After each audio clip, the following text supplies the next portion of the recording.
Welcome one, welcome all to episode 230 of the Xbox Expansion Pass, recorded Saturday, June 1st, 2024. I'm your host, Luke Lore, the Insipid Ghost, as always joined by my co-host, the intrepid Captain Logan. Alongside the captain today, we are likely to be joined by one Miles Dompier. He's coming in just now as we see. Oh, And boy. today, it's good to see you, buddy. Today we are discussing just what to expect at the Summer Game Fest, the Xbox Showcase, Ubisoft Forward, and more. It's going to be a good time today, guys, and we hope you enjoy. Logan, we like to start the show by offering words of kindness, those who have made our gaming weeks better. But first, how are you, my friend? I'm doing good. I had a really good time last night. I went out to go hang out with some friends, and we went to some of the gay bars in the local area just before Pride Month. Okay. And it was pretty bopping. Like, it was a really fun time. We shot some pool, had some drinks, got to go see the vibe. Everyone was really chill. And I was like, this was cool. I had a good time. So yeah, it's been a good week. It's a really busy week for work and games, but like last night was like a little bit of like decompress, kind of go out, relax, have some fun, see the sights kind of thing. That's good, man. I'm glad to hear it. It's nice to hear you're having a good time. I'm sure Pride Month gay bar day one was popping for sure. Yeah. But I'm glad you had fun. I would imagine that your week was busy at work, but one Miles Dompier had a busier week. Miles, it is good to see you. I'm glad you are here, my friend. I know you came in hot, and I appreciate your time. Miles, you single-handedly, with no help from anyone else, launched a video game this week. That is right. I did a lot of heavy lifting, solo dev experience, and I dropped Killer Klowns from Outer Space, the game, this past week. It took me about 20 years to do it all by myself, but, we found out. No, but in all seriousness, stoked to be hanging out with you guys. Thanks for having me. Sorry for coming in a little hot. The old webcam wasn't turning on, so made it. Got the video working here, but yeah. So a lot of you probably know me from the media space, working at outlets like Windows Central, IGN. I did that for a while. I've been in the games industry in one way, shape, or form for a little while now, but last year, I made the transition to the wild and wonderful world of development, and I joined the team over at IllFonic, and we partnered with a developer called TerraVision Games to release Killer Klowns from Outer Space, the game. The official launch is 6/4, so this week we rolled out our advanced access. So one cool thing we did was anyone who pre-orders the game, any version, doesn't have to be the deluxe, basically got to play a week early. So we rolled that out this past week on the 28th, and then going into next week, next Tuesday, is the full official launch of this game. But it's been a cool experience. It's been a ride, and it's really given me a chance to immerse myself into what goes into making a game, shipping a game, marketing a game, all those juicy components that a lot of people on social media have grand assumptions on how it all works. So I've got to kind of really see what goes into that, and all the hard work and all the passion and all the blood, sweat, and tears that go into releasing a game into the wild. For anybody that follows Miles on socials, you have seen everything from his name being in the credits to putting on a clown suit at a convention. I'd have to think it's been a wild ride for you, since I want to say exiting the media space, but that's not a full statement. But do you know what I'm saying? Kind of making the jump over to the development side. Yeah, making the transition, and it's been a goal of mine for a while. As a youngster, I used to code 2D games. I used to make 2D platformers as a kid, way back in the day. Used to be obsessed with games like RPG Maker on PS1. So I've always had this kind of fixation with game development and the process. And media is a great way to dissect that and have those conversations. And I was incredibly grateful to talk to amazing people and really get a good understanding of, where I fit, what makes sense for me, what makes sense for my goals, and start looking at like, okay, where do I want to be? Like, what are the teams I'm looking at? Who has the best fit for culture? But yeah, it's in terms of the rollout for Killer Klowns, that's a really cool story for me personally, because as a child, that was one of the very first horror movies my dad showed me. And my dad was a huge horror fan. And so very young, very early on, I remember watching Killer Klowns from Outer Space. Wild movie. If you haven't seen it, it is absolutely absurd. The title tells you everything you need to know about the plot. There isn't much of a plot outside of that. It's, all right, there's killer clowns. They're from outer space. How do we lean into clown gimmicks? So they cocoon humans in cotton candy. They use scent-sniffing balloon dogs. They drive invisible cars. It's just pure camp, and I loved it. And that's kind of one of the movies that solidified my love for horror. And so before IllFonic was involved, I remember when this game was announced, I think it's Summer Game Fest, and I saw that trailer, and I was like, what the what we live in a timeline where they're making a Killer Klowns from Outer Space game, and I was so stoked about that game. And so going through all the process and onboarding, when I was going through the interview process and talking to some of the folks, during all of this, my dad was like going through basically stage 4 pancreatic cancer as I was like going through the final stages of this interview process. So it was like a very emotional ride. And then basically right before I accepted the job offer, my dad passed. And so right after I accepted the job offer is when I learned that IllFonic was going to be involved with Killer Klowns from Outer Space. And it was, again, a project that I was excited about whether I was going to be working on it or not. So to really have a chance to go in and really went all in. Like, I'm on the social side of things. If you've been following our social medias, you've seen a lot of the really fun, wild, and weird things that we've gotten to do. And for me, that's just been a playground to run wild and really celebrate this movie that I love so much. And so to be a part of this process and to have it come out, because we've been playtesting for months and months. I have like 250 hours in Killer Klowns from Outer Space.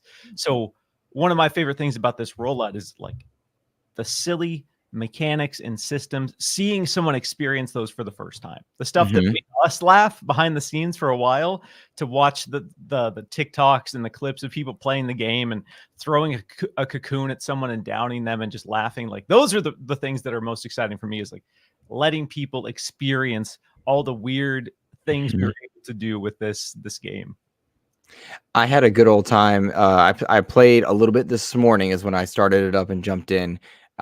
Wrecked shop as a clown, got destroyed as a human because I'm just so not used to the asymmetrical gameplay. I did play IllFonic's Ghostbusters, love that game, had a ball, but pretty unfamiliar with like Dead by Daylight, Friday the 13th, Texas Chainsaw, all the stuff in the asymmetrical genre outside of Ghostbusters. And so I definitely have a learning curve, but I got to tell you, the people on the headset were having a blast. That's having VoIP is the way to go. If you're playing it, if you haven't played it, just get in there. We have a proximity-based voice chat system. And there's been so many hilarious moments where I'm just in a match, and then I hear a clown behind me screaming and chasing me down the street. And then, oh, what's this? Three humans come out of the alley with bats, and then the dynamic flips. And we're chasing this clown. We're saying, "Where are you running, clown?" And so that's the beauty of Killer Klowns, is there's been a lot of ASYM games, and IllFonic has done a lot of asymmetrical games. We've done Friday the 13th. We've done Predator Hunting Grounds. We've done Ghostbusters Spirits Unleashed. This one is the first one really in like a traditional horror scope where you can essentially kill the killer, if you will. Like, there are 3 clowns versus 7 humans. But the humans, if you've watched the movie, and spoiler alert if you haven't, the clowns' critical weakness is their nose. You got to pop their nose, and that's how you kill these alien clowns. So if you have something sharp, a knife, or if you have a gun, you can actually take down a clown. Of course, in classic horror movie fashion, they always come back, but you have that moment of like victory and triumph as the human in this game, which I absolutely love. It was neat to see kind of just the aesthetic and how much the game leans into it. In general, it does feel like there's a lot of just passion for the genre in there. And I'm anxious to get more of my people in, because absolutely it was fun hearing these kids, but I was so uncoordinated and silly. And I have learned, Miles, particularly in playing with, I see the nerd chat in here. One of the gamers from the nerd chat, Dan, he and I have such monstrously different strategies with our teams. in Call of Duty, that not being in sync with your teammates is a huge downfall at times. And as fun as it was, I was like, wait, where do you guys want me to go? What do I do? What? And it was, yeah, it was fun. I had a good time. It leaned into the horror in that element. Yeah, I was playing with Khalif Adams last night and some other folks, and we were rolling with a six person squad on the human side, and we were just it was everyone spawns in random locations, but there are those moments where everyone comes together and you just have this brawl. You got 6 humans fighting 3 clowns in the middle of the streets. People are throwing cheeseburgers, people are throwing bricks, people got shotguns, and it's just beautiful chaos. Our team did an amazing job recreating the 80s effects. So some of the kind of like campy, cheesy effects from the 80s are recreated in a video game, which is great. You kill a clown, it explodes into lights and sparkles and confetti, and it's just such a beautiful looking game that really captures the essence of what that movie was. So yeah, it's one of those games that I'm just so stoked to have out in the wild because we've been having so much fun with it for so long, and it feels so good seeing people have that fun and discover like, oh damn, this is, because there were criticisms that another ASIM game, here we go again, and that's fine. I think it's fair for people to be skeptical for whatever reason, but I think when you play it, you realize, oh, there is nothing like Killer Clowns from Outer Space, and that's the kind of the beauty of this IP, is that it is so weird and so out of control. Well, go ahead, Logan. I want to jump in real quick because I want to talk a little bit about your history with asymmetrical games, because I know that you were a huge fan of The Evil Dead, Texas Chainsaw Massacre. You've been in and around games like Dead by Daylight for a long time, and having worked at Ilphonic and having access to jump into Ghostbusters and see what that's like, I'm wondering, were there opportunities that you were offered to be able to come into this space, like during your play tests, to offer that kind of experience as feedback to try and do something that feels different than every other kind of asymmetrical horror based game out there? Because this does seem like there is a little bit of a change in the recipe to really kind of make this special. Yeah, and it's one of those things where in the media space, I love horror, so I've reviewed a lot of horror. I've reviewed a lot of asymmetrical horror games, including Evil Dead the game, Texas Chainsaw Massacre. I reviewed Ghostbusters Spirits Unleashed actually before I started at Ilphonic, which is kind of funny. Again, before I preface this conversation saying that these are just my opinions. Obviously, I represent Ilphonic, but I don't speak on behalf of Ilphonic. But one thing I love about our culture and our team is we are all invested in these games. We all do play tests. We are all part of the feedback loop, and we have a lot of open conversations across teams about design, about balance. And I love being able to reach out to our teams and our design directors and have those conversations about what we're seeing, what I'm seeing. Again, I don't want to call myself a self-proclaimed expert, but I do have a lot of experience. And I think our company does a really good job of expecting people's experience and leaning into the expertise. So not once have I felt like, oh, my feedback doesn't matter.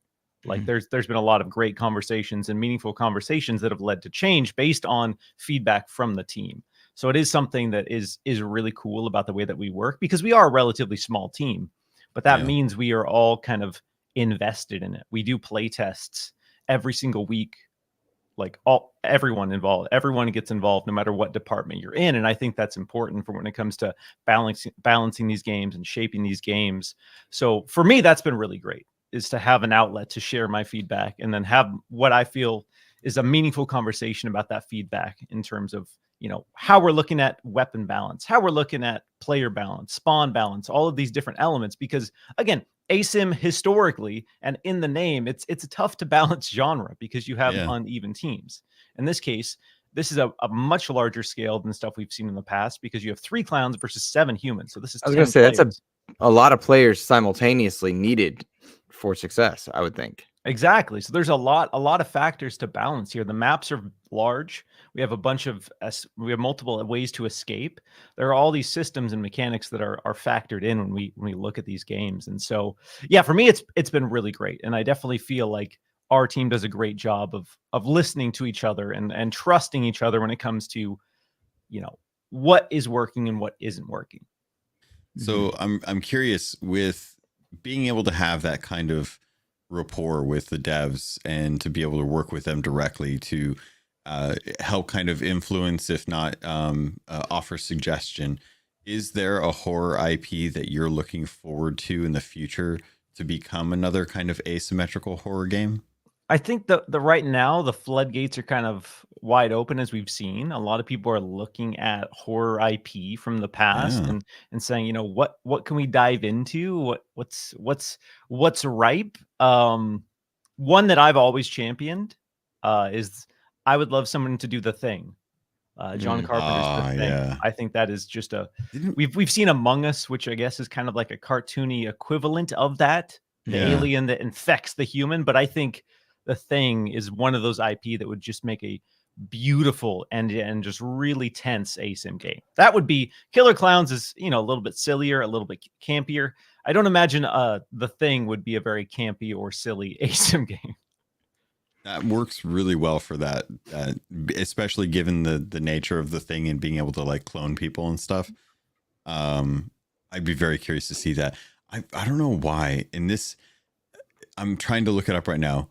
So there was a Thing game, and I remember seeing a PS2 game of it, and I really want to. I'll have to do it after we do this, but I really kind of want to go back and see a video of what the Thing from PS2 days was about. Yeah, I actually just started replaying The Thing on original Xbox somewhat recently.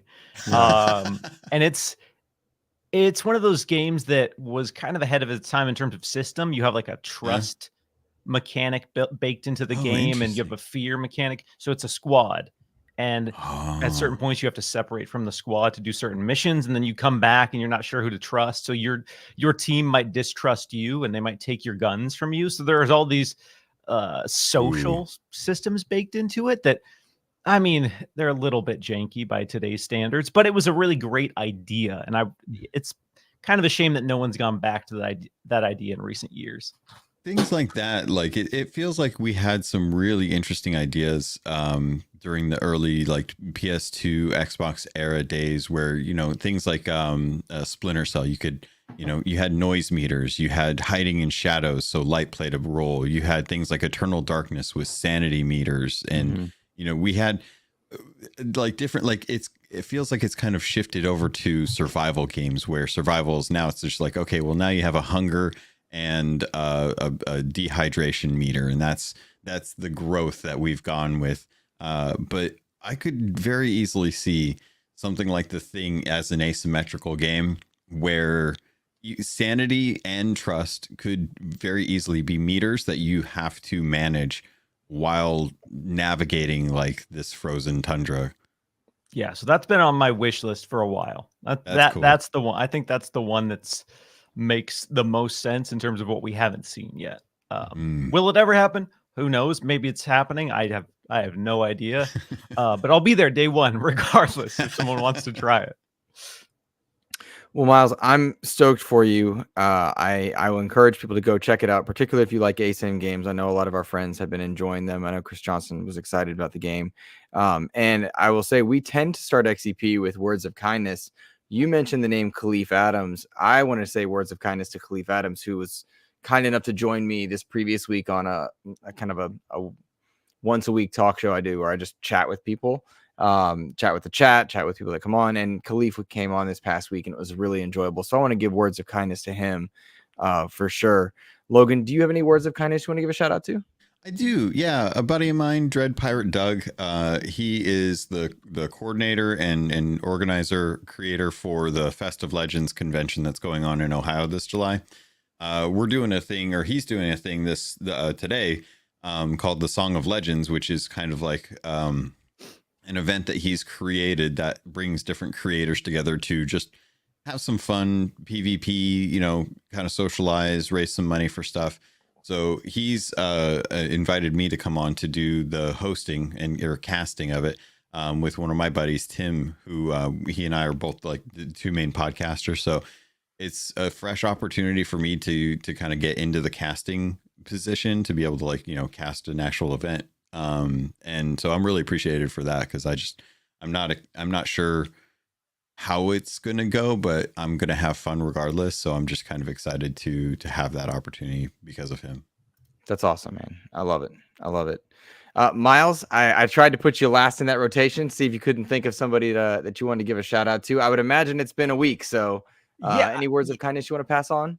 Yeah, I'll keep it more vague, but I just want to give a huge shout out to everyone who's been so fun and so nice leading up to the launch of this game. I've had, you know, friends and family obviously sending screenshots of their pre-orders and stuff like that, which is really wholesome. But then there's just been a lot of people online, like essentially random strangers who've been so excited about the game and so excited about what we've been doing on socials. So, you know, for context, me and a few other people, we have a small social team. We see everything that you guys post. So, you know, there's always the conversations like, oh, is so-and-so listening? Is the team listening? Yeah, essentially there's a small group of us seeing every single thing that you send our way. And, you know, there's a lot of negativity on social media right now, or I guess there's a perception that there's a lot of negativity on social media right now, because that's, you know, as we've seen, just what kind of gets fed into a lot of our algorithms. That being said, I've seen so much more positive and fun and nice sentiment shared about this game and about what we've been doing. You know, there's been people sharing the like, oh, these people need a raise type of stuff on our posts and stuff like that. It's been so great to see. And I just want to say that despite what it might seem like online when you log into Twitter, etc., pardon me, there are a lot of just really great, passionate people excited to play video games and excited to have those conversations. So to all those people who've kept it fun, yeah, shout out to you. There you go, man. I love it. I love it. Well, I'll double down on the idea that shout out to Killer Klowns and the people that are excited for it, playing it. I encourage people to do just that. I want to thank the people that are here in our chat. See Silent Cypher, Chris from 1H1D in here. Monster 530, it's good to see you. Nerd Chat, that's I think Jose running the account there. I saw X Bacon Gaming in the house there. Nisa Howard dropping by. Really appreciate you all being here, clicking like, sharing, all that stuff. Logan, let's go ahead and read our patrons real quick. Yeah. Let's read our patrons real quick, and then we've got a lot of news to break down and just what to expect here. Honored to have Miles to join us to talk about Summer Game Fest, the Xbox Showcase, UB4, and all that. But first, I'm going to click this here button where we show our patrons, people that are choosing to support us at patreon.com/Xbox Expansion Pass. And if you would be so kind as to read their names. Of course. As always, we do the tier 2 and tier 3 shout outs to show our love and passion for the patrons who are supporting this content too. So thank you to Chris, 1H1D, Nicholas Johnson, Ellery Woods Parker III, Rob Frawley II, Tao Zochi, Xbox Skittle, Randall Thor 19, Silkenit, African aka Charles Jones, Game Positive, Jampack Sam, Matt Valdez, Neo Prime 33, Rick Davis, Red Beast, Xbox Mike 29, the Lord Sir Master James Suddy, Brendan Myers aka The Winter Gamer, Sony's VP of Marketing Kevin Butler, Clint Coombs, DJ Hero, and Dano12. Thank you all so much for your love, for your support. We really appreciate you heading over to patreon.com/the expansion pass, Xbox expansion pass, to help support the content that Luke and I are making. It's a lot of work. We're working on even more stuff, and it's all going towards the podcast. It's helping Luke pay for his trip out to the showcase. Yeah, which I don't get to go to, sadly. Yeah, I'm bummed, but I'm gonna bring you back some goodies, buddy. I will say between YouTube channel memberships, which we'll read later in the show, and Patreon, I got about a third of my trip was covered by patrons, and I'm really appreciative of you guys. So thank you guys. Cool. I was really, really honored to have that. What's up, Brian T? Good to see you. Attitude dropping in there. Good to see you. Gents, we had a pretty cool week. I think it's the right kind of week of news ahead of Summer Game Fest and Xbox Showcase.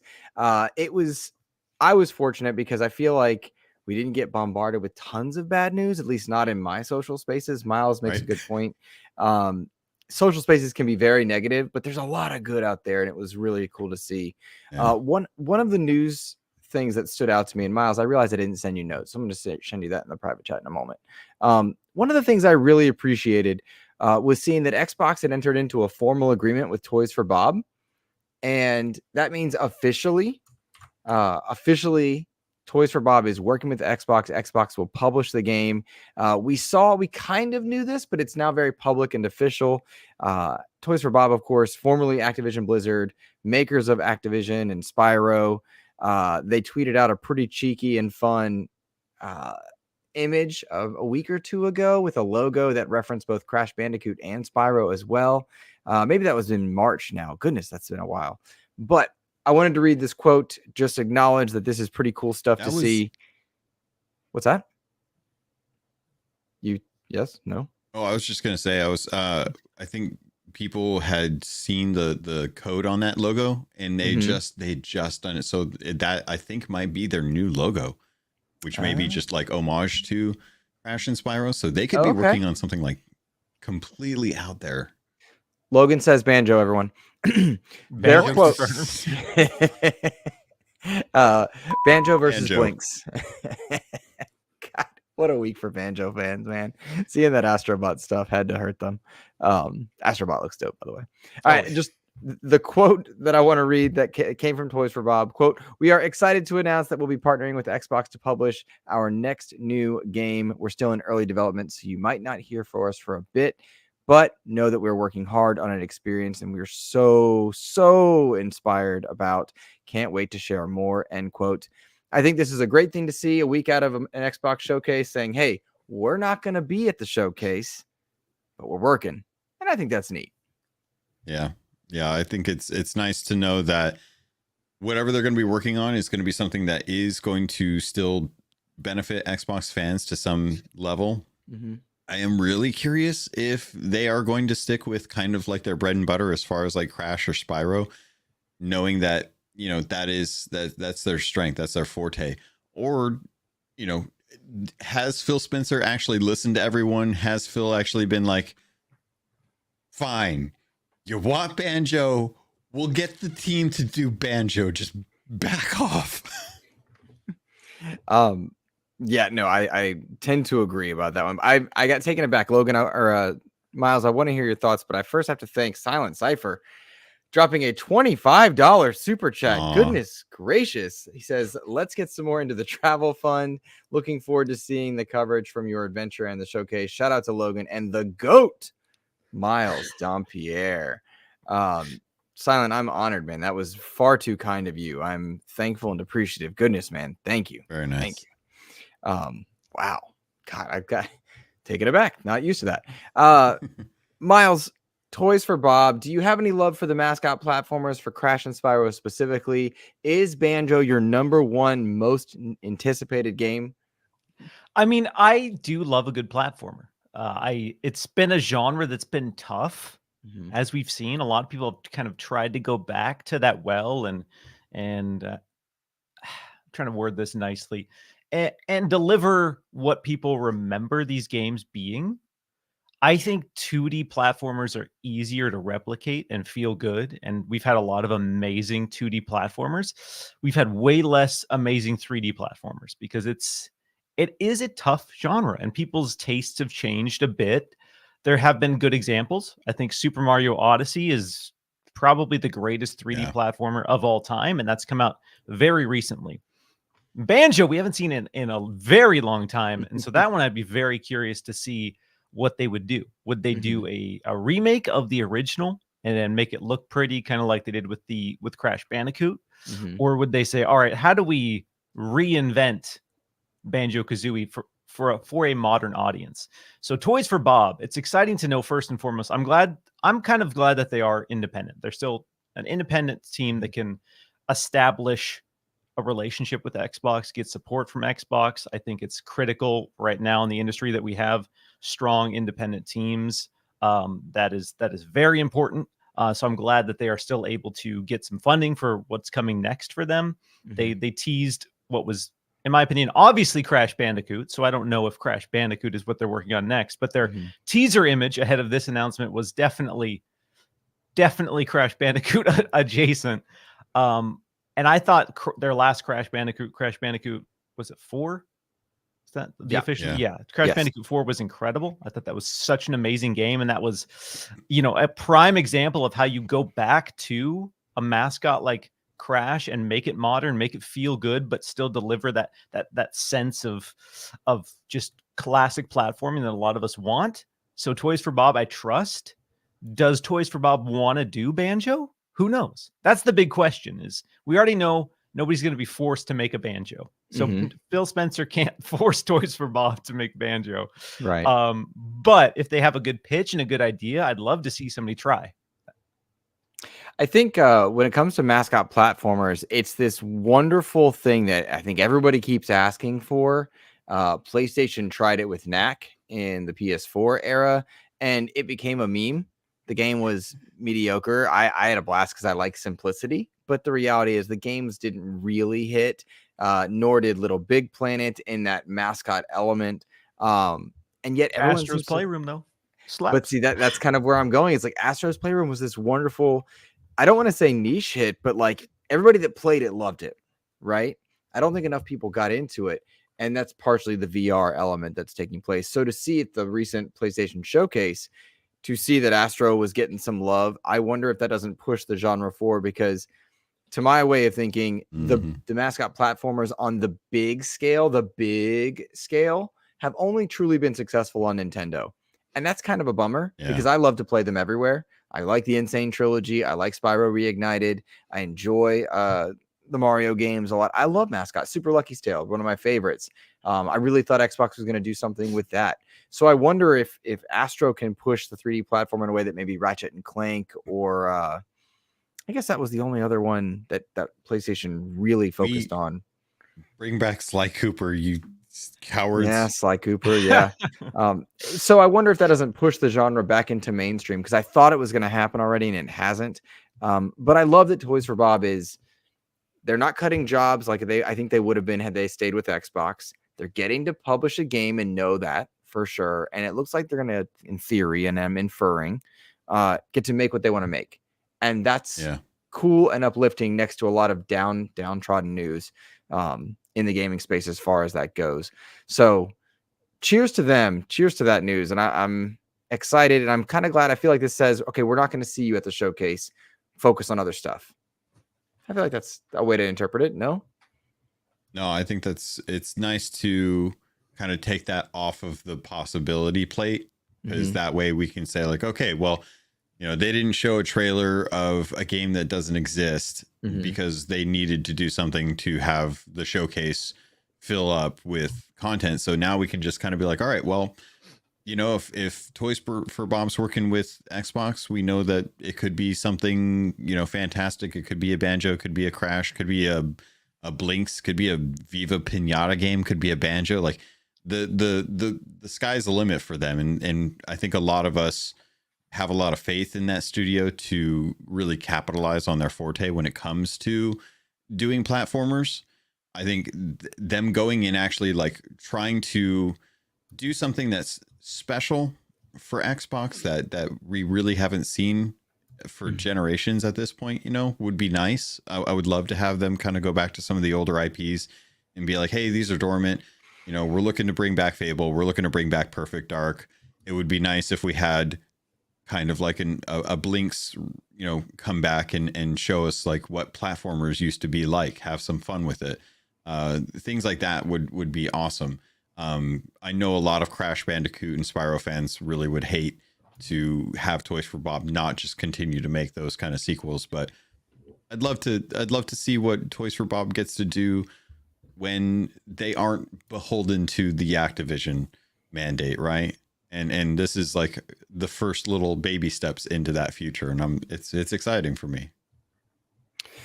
Do you think people really care about, hear my wording, about Perfect Dark? Hear me. Yeah, like here, I guess my intention, because it feels blasphemous to say this on a show that covers Xbox. So stick with me, please. Okay.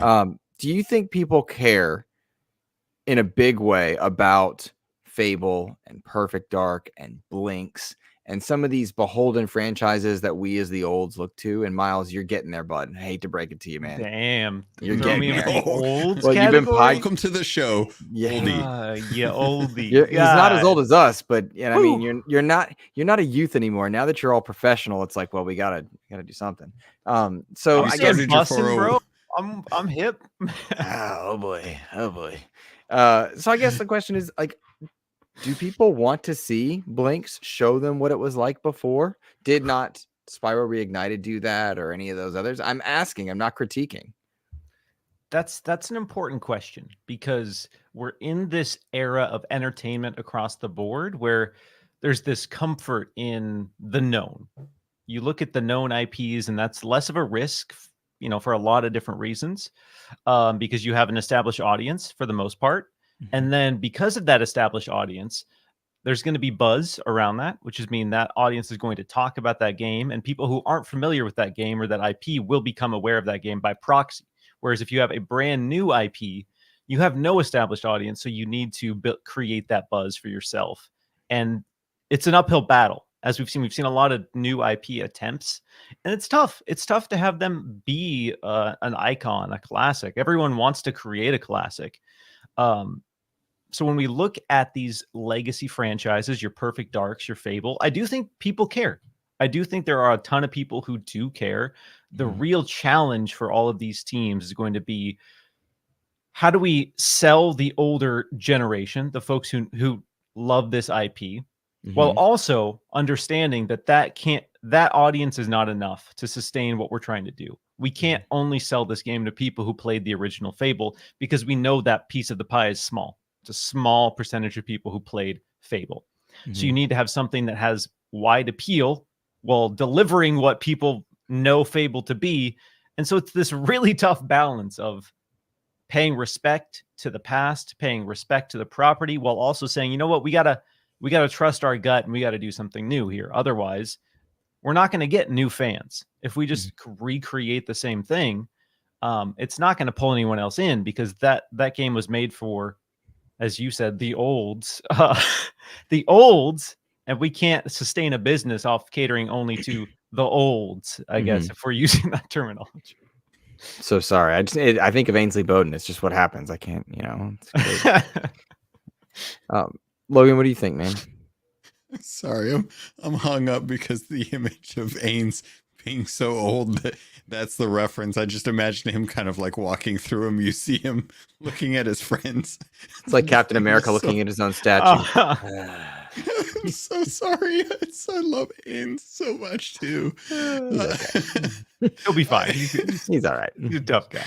What were we were talking about relevance to the youths. Because you brought up Blinks, like showing people, the history. No, I don't expect anyone to know or care about Blinks nowadays, except for like the OGs from the original Xbox days, and that's fine, because it doesn't. If music and movies has taught me anything, media can be like brought back. You can make remakes of songs. You can make remakes of movies. Shogun on Hulu is a perfect example of something that came from a book that got turned into a show and is now been remade as a new show. Broaden the horizon for a lot of people who never watched the original content. So yeah, you can take old IP and have old games and remake that game, or just make a new addition to that game, which will, in your example, take you back to the catalog to try and dig through all those old Spider-Man Activision games to learn more about like what the history was like for that. It's a great opportunity to bring in a new audience with something that will wow everyone, because it has a base appeal as a specific genre game. Giving that to like just kids in general. I think there's plenty of adults right now or have kids who would love to have platformers in their ecosystem with IP that the adults love and can connect with. Give that to the kids to give them their version of a Blinks and let them get into the world and find that passion. How many people fell into Star Wars because their parents love Star Wars? it doesn't have to be something that is relevant now for it to still be good enough to draw people in. A good point. A good point for sure. Shout out to Bison and GoldenEye and Glyphier. Good to see you guys in here. You're right about going back and looking back. I do think there is something to that for sure. I just am excited, I guess, for the stuff we don't know that's new. If I'm being, I want both. I want both. Yeah. And side note, when I think of Toys for Bob and platformers, I really hope somehow, some way, this new back compat team or something brings those old Skylander games all digital to be playable on console again, because those things look so fun, and I never played them because it was Toys to Life. That's just my own. That's a Lukeism. I want it. So there you go. I guess one final thing I'll chime in on that. When we look at bringing back old IP versus creating new IP, there's something to be said about having a new experience for the first time and what that means for you as a player. And that's the reason people want Fable to come back. That's the reason people want Perfect Dark to come back. They want Banjo-Kazooie to come back because they remember what it was like playing that new experience for the very first time. And so I think it is critical to have that balance. We need new experiences for new generations that say, hey, this is my Fable. This is my Perfect Dark. This changed the way that I perceive this genre because this was entirely new. We've seen, Dark Souls is kind of a recent example of there's going to be a generation moving forward where that was one of the first RPGs that they played. And that's just for them. Like they're going to have that blue. Maybe 10, 15 years from now, people are like, man, when are they bringing Dark Souls back, dude? When's Dark Souls coming back? Right. But I think it is really important that we still push those new ideas and try to create experiences and worlds, even though they're not always going to hit. There's no guarantee for a mega hit anymore. And there's a lot of competition in the space. There's a lot of great ideas and there's a lot of incredibly talented people. So I think it's worth pursuing and worth chasing.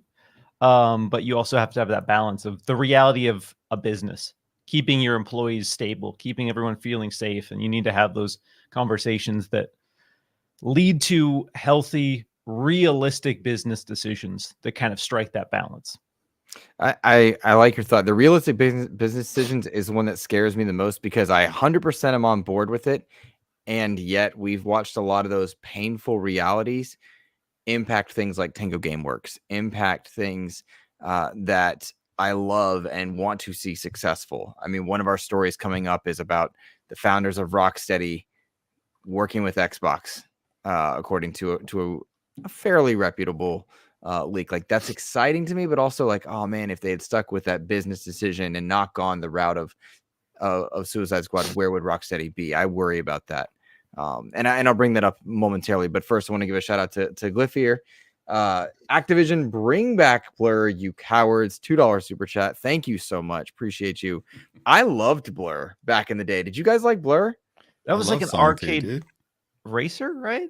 Yeah, it was Blur and Split Second, and I would rent them both and play them both nonstop. I loved those two games. Those were cool. Did you guys play those? Blur, I mean, specifically? I definitely played Blur. It was, pardon my pun, a blur. I don't really remember much of Blur, but I definitely played it. No, I was Midnight. I was Project Gotham Racing and Midnight Club growing up, or during the time where I'm pretty sure I remember Blur being. I remember it being on the kiosk at the GameStop that I worked at. Like they had that demo disc, and I remember seeing like Blur through the loop, but it was like mixed in with other games, and I was like, yeah, it's because that's like post Burnout, right? That's when Burnout was starting to not be as consistent in terms of like almost annual releases. Yeah, that's when we got Blur Split Second, though in the post Burnout world, because Burnout was my jam. Burnout was dope. Played so much Burnout. There was this sweet spot of time for racing games for me where I played all of them because they weren't life requirements. Like you weren't so open world with 1,000 things. Like one of the things I don't like about the current space for some of the racers, even I love Crew Motorfest. I love that game. I love Forza Horizon, but there's so much you have to do to even get to the race.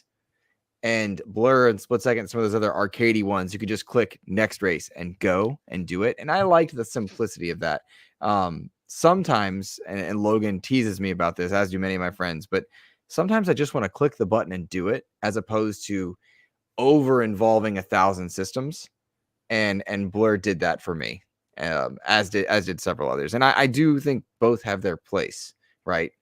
Both have their place. Like, you should be able to just play Diablo and have a blast, and you should be able to build, craft, and go for it. And it's just a matter of preference, I think. Yeah, not every game needs to be 50 to 100 hours. Exactly. So, there we go on that one. Guys, let's jump down. We're under the larger topics. One of the things I did kind of allude to was this, the founders of Rocksteady kind of creating their own studio, which we knew about. That was 100 Star Games in London.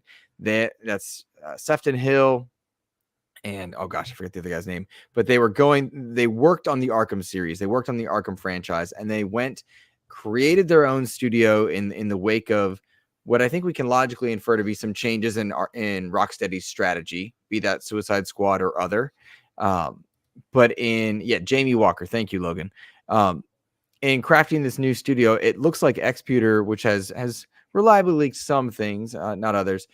They're working on a AAA single player action adventure game in Unreal Engine 5, but that it's Xbox that is signed on for that next game.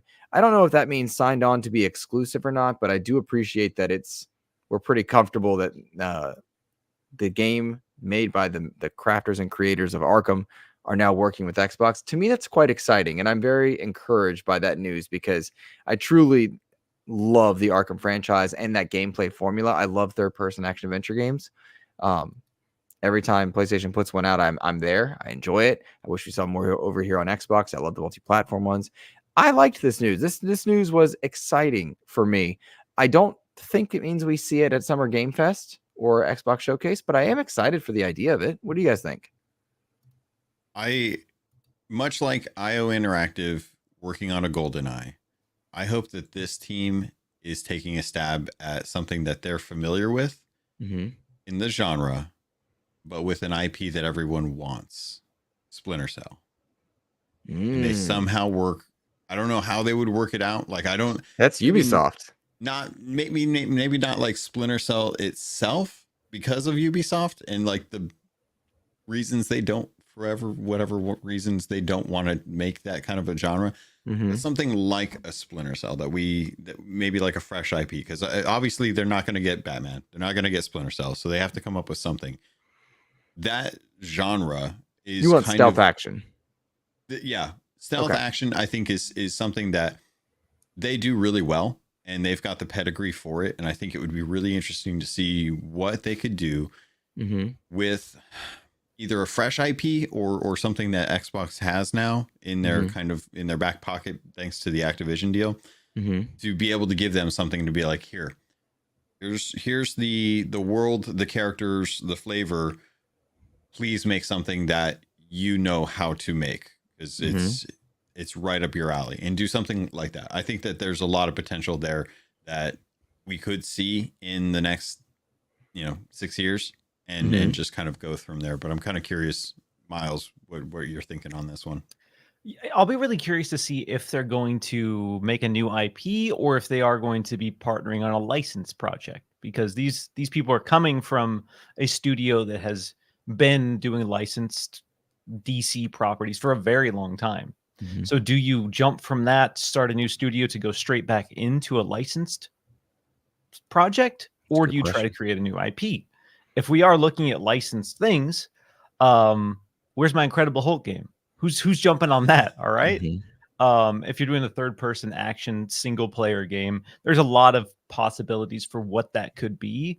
And my biggest question is going to be, is this going to be licensed, or is this going to be a new IP? We know Disney is very active and very excited to partner with a lot of teams right now. So Disney has a huge portfolio of IP that they are willing to give to teams to work on projects. Xbox is working on Blade with Arcane. Will we see other Marvel entities? Will we see, I've been a big advocate for a Gambit game, not X-Men. Give me a Gambit specific game. So those are the kind of things I would look to see and would want to see. But I have a feeling this will be probably a new IP, if I had to guess. If I'm going into the headspace of these creative people who left this team to start something new, if I'm looking at it through that lens, I'm thinking a new IP. It's funny because new IP is so risky. So risky. I'm thinking of the most recent EA originals, Tales of Kenzera and Immortals of Avium. They tell very different tales of success and failure in the sales space, in putting out stuff. So having a known IP versus a brand new IP is a mixed bag. And some of the fees for these known IPs are exorbitantly high. And that's kind of what's hurt return of investment for some of the Marvel games for PlayStation, right? To use Spider-Man, have it only one place, even if the game is incredible, as I believe the Spider-Man franchise truly is. That's an expensive, use of IP for PlayStation. So I wonder, known quantities not, do you take an aging Splinter Cell-like franchise and make use of that? Prototype from Bison in the chat suggesting Prototype, not a bad thought, maybe. And I just don't know, but I like the idea of sticking with that action adventure with stealth from 100 Star Games, from the makers of Arkham. I like the idea. It is cool. What could you do with an Xbox IP in that studio? Or could you make the next Black Panther game and that be the case? Or I don't know. I'm spitballing. We got that Captain America game that got announced not recently too. Miles, I have to throw this out to you because I know you'll appreciate it as well.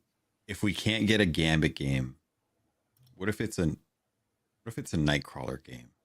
Oh. I could live with a Nightcrawler game. I could see that. Because kind of go back to the Thief era, but you're like a super mutant.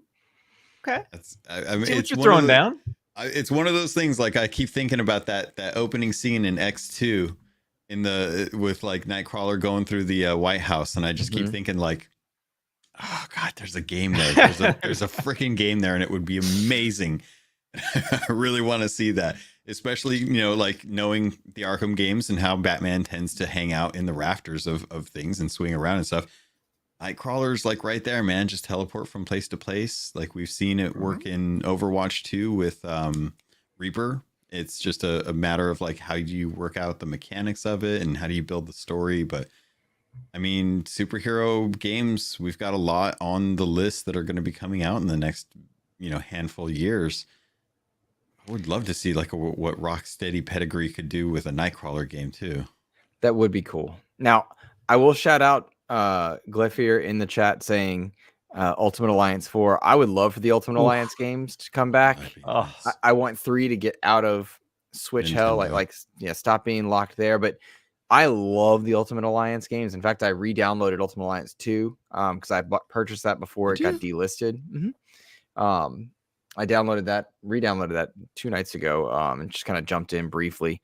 But I really like the Ultimate Alliance games. X-Men Legends, if anybody knows that reference. That's a deep cut, but I like that. Oh my god, I haven't thought about that game in forever. Yeah, dude, that was the precursor to Ultimate Alliance. But I would love for that to come back. My only fear is that modern systems of monetization and build crafting might get too complex for what made, I think, those games special. But I'm still excited for it. And Bison, I do appreciate your call out. Callisto Protocol, another new IP that didn't necessarily do so hot, which is a bummer because I enjoyed that game. Bacon really wants StarCraft 3 from the makers of Arkham, or just in general. I don't think that would. I'm confused. Yeah, probably more in general. A Ghost game would be really interesting because they do. I mean, StarCraft is a dormant IP right now, and we never did get to see that Ghost game outside of BlizzCon. I think. What if they're working on BC, guys? BC. What if they're working on BC? You remember that one? The Caveman open world. Oh my god! Original Xbox exclusive that never saw the light of day. I don't even know what we're talking about. I remember the press flyers that we got into GameStop for those. I remember seeing screenshots of that in the magazine as a wee lad and going, "Ooh, open world Caveman game." It was from a satellite studio of Lionhead. So that gives you an idea of just how dead that back in the day. Wow. Okay. Woo! It's a deep cut for y'all. Yeah. Goodness, I hadn't thought about that, but yeah, Jeez, that's funny. Yeah, that's deeper than your Phantom Dust references back in the day. Exactly. I'm Shout out to still Xbox holding out Saturdays. hope there. We'll see. I mean, But Phil owes me at this point, so he does. He does. But shout out to Xbox Saturdays fans because we heard a lot of Phantom Dust. They know what's Yep. Shout out to the OGs that have taste and culture. All right. Let's stick with Xbox then for a second here, guys, before we go into Summer Game Fest. We know about a lot of projects from Xbox. Like, we know a lot of projects for Xbox. And Miles, I know we talked privately. I don't know what you can and can't say as far as like what you're allowed to comment on now that you're sort of on the other side. So please, if you need to PR backflip your way out, feel no Yes, if I need to PR, I can PR with the best of them. So there you go. Okay. Don't worry. We referenced last week on XEP that we know about a lot. Avowed, Indiana Jones, Flight Sim, Aura, Towerborn, State of Decay, Contraband, Perfect Dark, Fable, Everwild, Gears, Call of Duty, South by Midnight, Clockwork Revolution, and Blade. We know about all of those things. Outer Worlds 2. I'm sorry, I should add that into that list. We know about a lot. No, but we know that it exists. Fair. You know what I'm saying? We know. I know it's not coming soon. Yeah, but we know that it exists. That's not counting things like Elder Scrolls expansions, Diablo expansions, and so many other live service stuff. But Xbox doesn't have a lot that we don't know. And so I'm curious if you all are now with a week and a day away, 8 days out, expecting surprises from Xbox, or are you expecting updates on things that we're established on? Where do you all stand? Miles, you go ahead first. Or PR. I mean, we need a healthy mix of both. I think, as you have described, we know a lot of that slate of Xbox. And I'm sure they've heard the conversations online about when are these games coming? You know, games.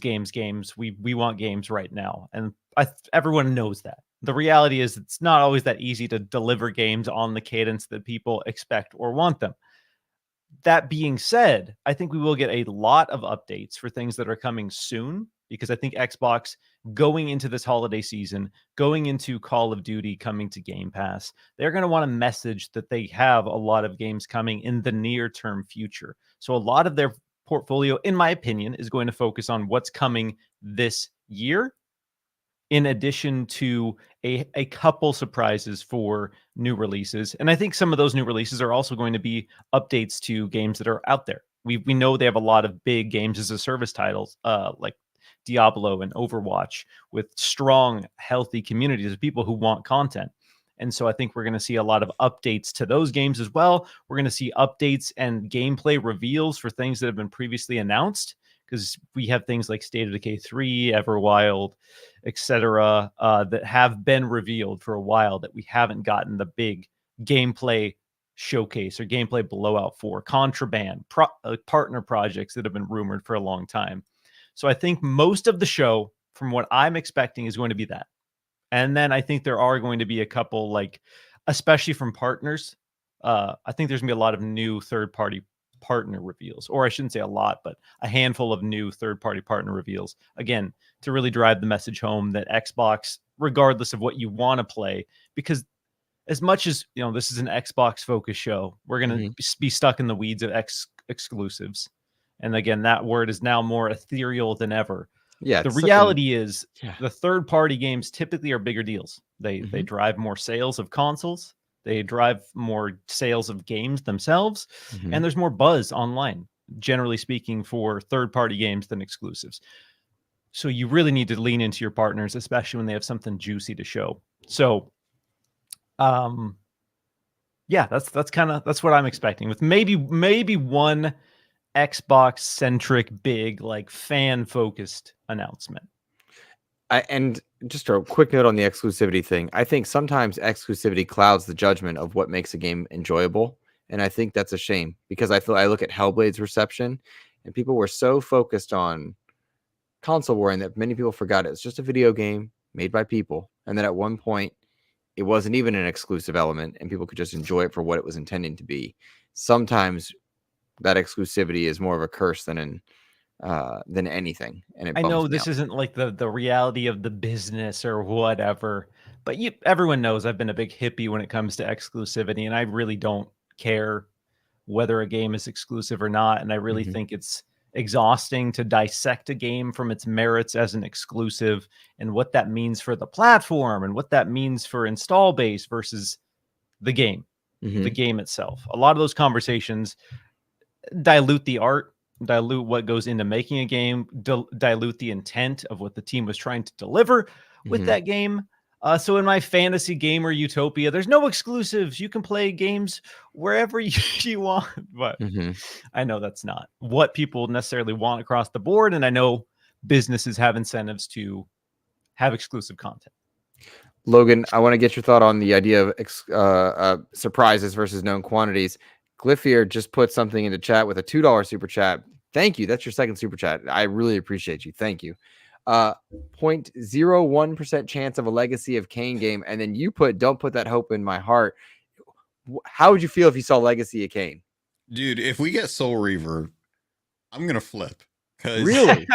I love Soul Reaver. Raziel's like my boy. And Legacy of Kain is such an interesting world for like just as a, growing up with Interview with the Vampire, with Castlevania Symphony of the Night, like finding Soul Reaver and Legacy of Kain during like the PlayStation Dreamcast era. Dude, it's like, yeah, we had so much good vampire content in the 90s and early 2000s. It was so good, which is why I was so hopeful for Redfall.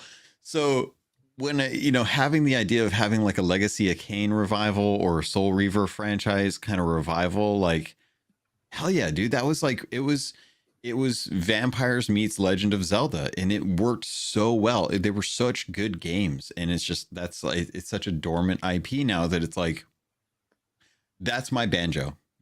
Okay.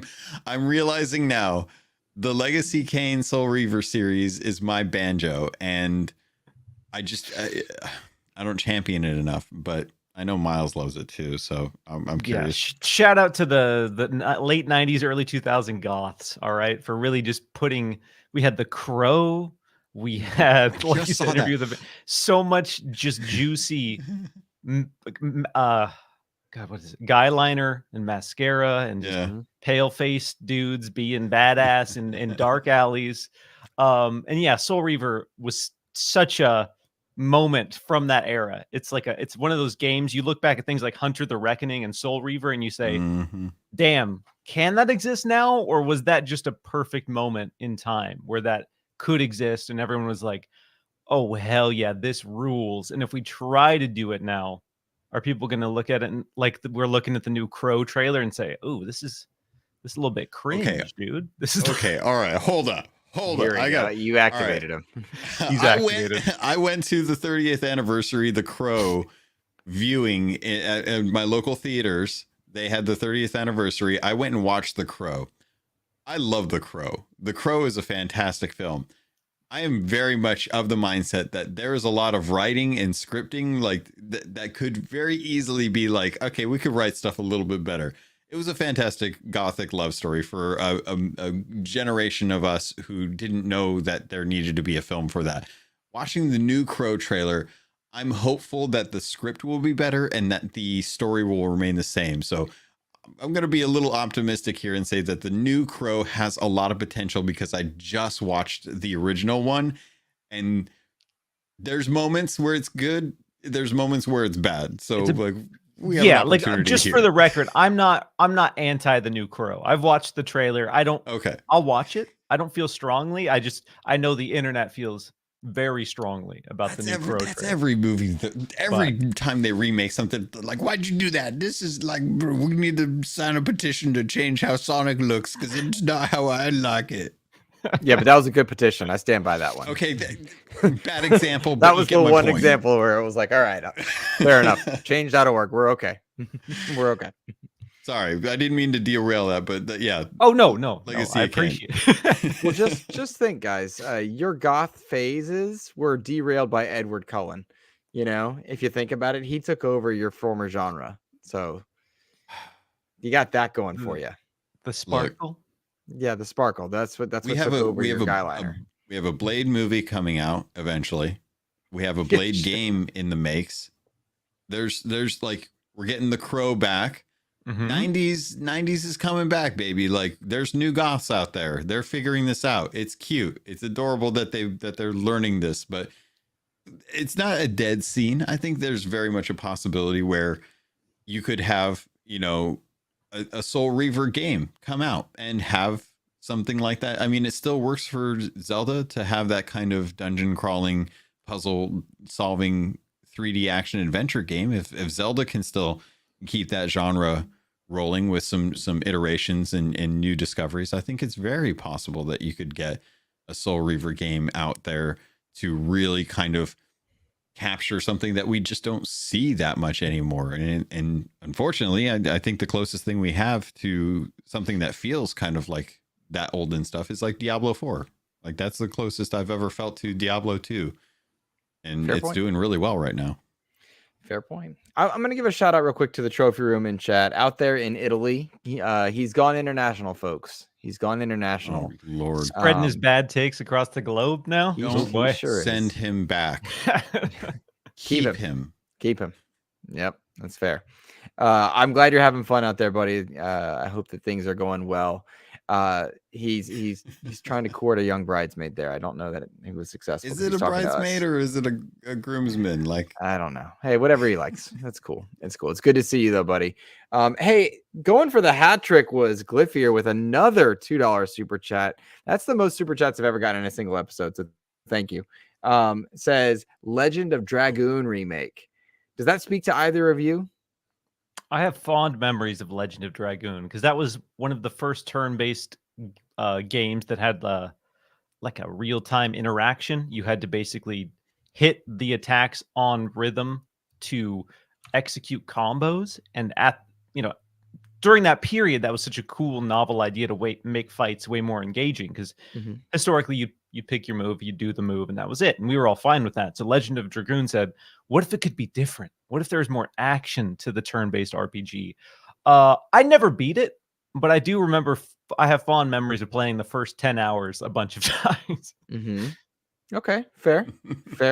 Logan, did you ever play Legend of Dragoon? No, I always loved the cover art though. I always remember looking at the PlayStation cover art on that, and I was like, that looks like a cool game. And it was an RPG, and I was like, I'm good. I'm gonna stick with like Eternal Darkness or something. I can't remember what I was playing at the time. That's fair. But I was like, yeah, no. I respect Legend of Dragoon for what it does, and I them, Star Ocean, Lunar. There's like so many amazing like RPGs that came out during that time that just really built an entire generation of fans for that genre, and to have something like that come back, it would be really cool. I'm sure a lot of folks, would love spending $200-$300 on a limited run collector's edition for like a very special remake or something like that they could do. I just don't know if we would see that as compared to other IPs that we've already been talking about that already are ones that we feel like are unjustly ignored. The to go back to the idea of the mix of old and new and what's in Xbox's slate. Last week on the show, I was very much about, show me Gears of War. I want to see Gears, COD, and Doom all in the same thing. And Khalif Adams was actually like, Gears is more of the Game Awards type thing. Hold Gears for the Game Awards. And I'm thinking, coupled with some of these cooler announcements that you guys are postulating, the idea of already having Doom, because it's been pretty reliably stated that Doom will be there. And we know Call of Duty will be there thanks to Xbox's own marketing. Why not save Gears for the Game Awards? Because you have to think Gears is not this year, and that arguably has more eyes on it than even Summer Game Fest or an Xbox showcase. So maybe hold off on Gears and save that for later. I'm diehard. I love Gears of War. I've kept I've kept this right here for months now since we've gone live, just in the hopes of seeing a new Gears, and it'll probably stay there. Don't worry, Logan. I got a little Godzilla guy right here. You haven't been playing with him though. No, I was expecting you to. I saved that for a less serious show like Gas Co-op. There will be no fun. But if everyone wants to see me troll Joseph Moran, I do sends little Godzillas across the bottom whenever he talks. It's hilarious. And channel members, please make fun of Joe in chat with your Fallout please, Joe emotes. please It's do. fun. Can I say I got notified on Facebook yesterday that because it was one of my buddy's birthdays that I hadn't talked to in a long time, and it legit threw me back to 2011 where I took a photo of the case for Gears 3. And it was me and him. He came over and we played through Gears 1, Gears 2, and Gears 3 in succession and just grinded that all out. And I was just like, I remember that. That was so much fun just to have that Gears experience back then. And just like that, because it was such a fresh thing for me. Like I remember it was like 2010 and my buddy had an Xbox and I'd never seen Gears, and I went over to their place to hang out and I was watching them play it and I was just like, what is this? This is not World of Warcraft, but this looks hardcore-ish. And I was just like, I'm in. I don't know what this is, but I want to play it. And then I found out how to get into the Gears franchise and Xbox, and that sold me, man. I was like, all right, I'm back in Xbox now. It's Halo is cool. Gears is where it's at. And I'm hoping that we do get some Gears news just to I don't know, have a little flame in my heart, just kind of like flicker and be like, hey, you have that. You can have that. Do you want it at the Game Awards or Xbox Showcase? I really wanted an Xbox Showcase just because of the lineage, and I think how special that is for Xbox fans. I think it's a testament to the loyalty that we've had for the ecosystem. Having it at Summer Games Fest it'd be a nice way to kind of like loop in people to be like, hey, you know, Summer Games Fest does have some good content. We have got some big things, but I think it would serve fans of the ecosystem better to have that at home personally. Okay. Fair enough. What do you think, Miles? First and foremost, I love Gears. I wish Gears of War was the biggest shooter on the planet, because I don't play a lot of shooters very genuinely competitively, but Gears, I get sweaty. I get real sweaty with Gears. And I've played thousands of hours of Gears over the years. And when we look at Game Awards versus the Xbox Showcase, when I think of like a fan-centric moment or reveal, that's Gears. You announce a new Gears. There's been all the rumors of the Gears of War collection. I don't know if there's any truth to that, but if you could do a 1-2 punch of a new Gears coming out next year and a Gears collection coming out this year, that is, like, for Xbox fans, one of the most fan-centric things that you could do. So when I think of that versus the Game Awards, I think the Xbox Game Showcase is the place for Gears, and the Game Awards is a place where you drop something that has, I'm going to say this, but I love Gears, one of my all-time favorite franchises. You drop something with more widespread appeal at the Game Awards. Gears, unfortunately, is going to be one of those IP that's already tied to Xbox. People aren't unaware that Gears of War is on Xbox. And for a while, we were the Gears Halo Forza box. That was Xbox. And so it doesn't make a ton of sense from a marketing PR beat perspective to drop Gears at the Game Awards unless it is doing what Gears of War 1 did, which was setting a graphical benchmark for what games can be. Because we all remember booting up Gears of War 1 for the first time and going, oh my God, this is the best looking game I have ever seen in my life. This is unreal. So if that's what they're aiming for with Gear 6, and it is going to be this, oh my God, this is what a game can be, then maybe you save that for the Game Awards and say, yo, this is the kind of stuff that Xbox is cooking. You guys keep talking about true next gen games, which is a tiring conversation. But if that's what they're going for with that, much like Hellblade,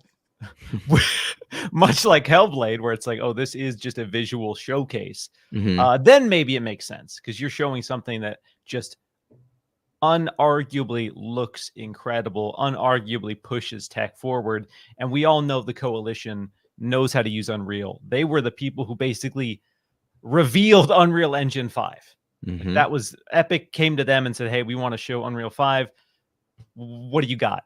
And so that's a testament to what the coalition can do with that tech, and that's a coalition or a testament to what the coalition can do with Gear 6. So that's where I'm at. Gear 6 makes more sense as a fan-centric thing for the Xbox showcase, unless they're going to go for the just big, sexy pixels, fidelities, blast that in people's faces. Fair enough.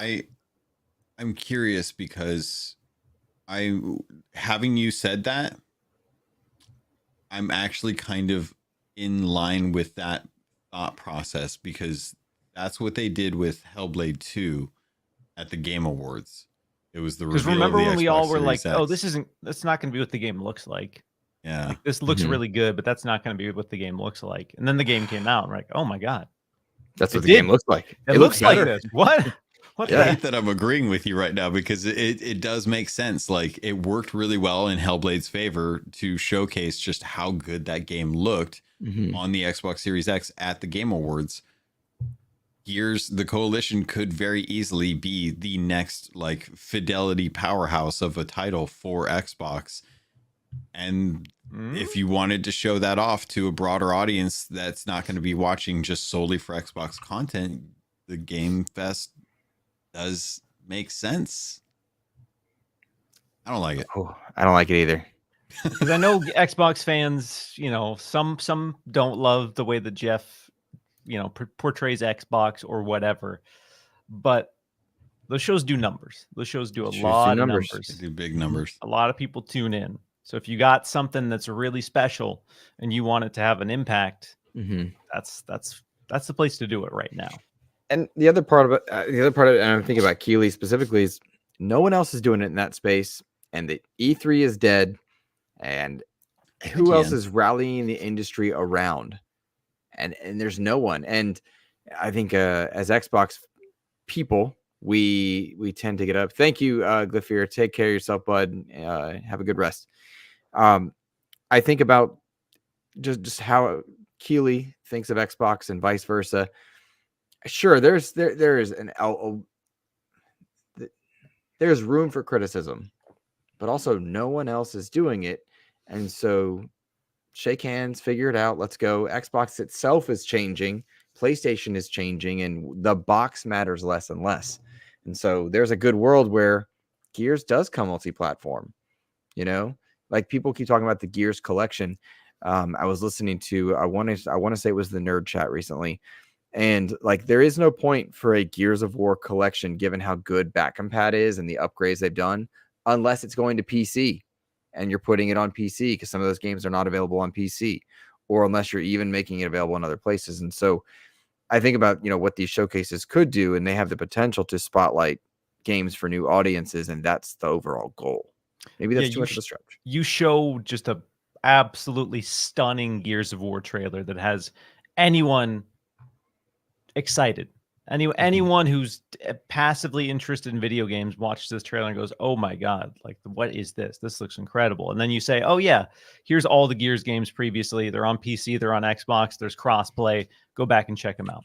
Like, that to me makes the most sense in terms of like making sure Gears has that moment. Because again, I'm a hardcore Gears of War fan.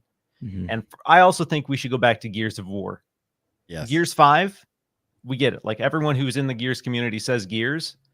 But I'm sorry, that's such a weird. It's Gears of War. I get it, because they were trying to do the multi-marketing thing. Gears Pop, Gears Tactics. It was kind of a bad decision, in my opinion. It was kind of a weird, lame decision to just call it Gears. That would be like God of War saying God 5, God Valhalla. It's like, no, like, you keep it as a community-centric thing. The community can call it Gears. We all do. You don't. It just lost a lot of brand recognition, and it looked terrible on the shelves. Like, if you walked into a store and you just saw a game that was just called Gears, you had no idea what Gears was. And you're like, Gears? What is this? What is this? So I feel strongly about that decision, but it's not the biggest deal. But that's not how you expand the audience of a franchise, by just catering only to the most niche people within that franchise. I want to know who's going back, looking, like, Googling, like, I want to go back to the beginning before I start Gears 5. What's Gears 1? Gears Where's Gears 1 at? I need to learn how to play Gears 1 and then Gears 2 and then Gears 3 and then Gears Judgment. Which is what we say. We all say that in the community, but come on now. Come on, guys. Come on, indeed. Choices were made. Well, what about Summer Game Fest, guys? There are a lot of people, and in your notes, I gave you kind of the list of people that have signed on to work with Summer Game Fest. I've not seen a lot of teases. Maybe it's just my social timeline because the algorithms are very odd, and I don't want to pretend like it's not happening. But it feels like Summer Game Fest itself has been quiet. Last year, Nick Cage showed up, right? Like, let's go. Never quite sure. I'll be in the room this time. I'll be in the room for Summer Game Fest. I'm anxious to see kind of what happens. I'll be at the showcase as well, by the way, I can say. Pretty excited about that, the Xbox showcase. But I'll be in the room. I'm curious, what am I supposed to expect? Am I going to see Space Marine 2? Am I going to see WB show up with, a Hail Mary save for what's going on with their DC franchises? And chat, same question to you guys. What are we expecting to see at Summer Game Fest proper? God, I really don't know. I'm genuinely kind of like, obviously we know some of the titles that have been already announced that are probably going to be launching this year. So I'm hoping that, we'll get a little bit deeper dives on that, but I don't think that's ever been something that the Games Fest has really done much of.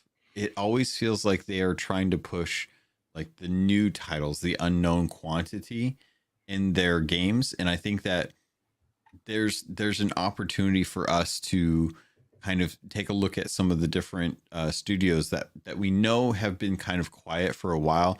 And we were talking earlier about vampire games and stuff. Konami is one of those studios that they're not on the list of people that we know that are going to be at Games Fest, but we know that they got to be cooking something. And it's so weird to me that there's like I know whatever we get from Digital Devolver is going to be awesome. Like they publish amazing games and stuff, but Bloomhouse Games, I'm very curious what we're going to see from them. I would love to have like another dive into Space Marine 2 because I really love the first one on that. I'm hoping that we get like, WB just recently put out a new Prisoner of Azkaban update for cosmetics in Hogwarts Legacy. And I'm hoping that the reason why we're getting this little trickle feed of DLC for cosmetics and stuff is that they are going to start kind of ramping up and doing like another expansion on top of like the patch that they just put out. So there's a lot that I'm just kind of sitting back and waiting and wanting to be surprised without being spoiled, because there's been so many spoilers on social medias lately that I'm just like, I kind of I don't want to lose that reaction that I know I'm going to have when I see the next big thing come out. And I was not expecting it. So I really want to kind of go in fresh for a lot of this. That's a fair point. Miles, what about you? Yeah, I think Summer Game Fest, I know people have been historically kind of harsh on the show overall. It always gets kind of ripped in terms of like, again, a lot of this is coming from the more diehard platform-centric folks. But I always feel like Jeff manages to have a few noteworthy surprises, noteworthy reveals that leave me excited. Like I can point to a lot of specific things at Summer Game Fest that has been huge moments for video games. So there's, like you mentioned, there's a ton of partners. You have Capcom there. And so Capcom is always kind of a cool wild card because Capcom is on such a hot streak right now. And they just showed Monster Hunter Wilds at the PlayStation show. The game looks incredible. So ready for that game. A little thirsty. It's been a little bit since we've gotten an update on what's next for Resident Evil. So I have to imagine somewhere, whether it's at Summer Game Fest proper or maybe like I said previously, Xbox should lean into its partners for those big reveals. If it's going to be at the Xbox show, if it's going to be at Summer Game Fest, but I wouldn't be surprised to see like a big update from a Capcom game outside of Path of the Goddess. Maybe we'll get the release date for that because that's also coming out this year and that looks pretty great as well. But it's tough. It's tough when you look at all of those logos on a giant sheet and think about what it could be. It's usually going to be, if you're trying to have a update, like a big expansion for a game, big DLC update, that's a great place to do it, because people who are playing that game will be excited, and then there's going to be a lot of people who are not currently playing that game and will look at those beats and those moments. So if you have a big expansion, that's a good place to do it as well. But it's tough. It's tough to really predict what is going to be at Summer Game Fest, because we know the Game Awards historically is where the biggest reveals are. Right. But you need to give people a reason to tune into Summer Game Fest with those big exclusive reveals. So I don't know. I'm at a loss. I know I'm right with you. And I'm thinking about, like, PlayStation is one of the partners. They just had a state of play, which I thought was a pretty solid state of play. I think the reaction I'm seeing on socials, hindsight, is that it wasn't very good, despite many, like, in the moment, I was like, this is what I expect from a PlayStation state of play, not a showcase, but a state of play. I thought it was fine. Astrobot was the standout, which we talked about. I really thought Astrobot looked great. A bunch of the stuff wasn't there for me, and they had a lot of multi-platform stuff. And when I say multi-platform, on the PlayStation side, that means more PC and PlayStation, but on the Xbox side, it means Xbox, PC, and PlayStation. So it's kind of interesting there. But, you know, at Summer Game Fest, we'll see more Marvel Rivals. You know, at Ubisoft Forward, you're going to see Star Wars Outlaws. I think you'll see Space Marine too, because that's set for this year. Do we see, and Bison kind of making a prediction that I also kind of agree with, Spider-Man 2 DLC? Maybe that's one that you don't put in your state of play for fear of it overshadowing something like Astrobot, but you do put out a Summer Game Fest.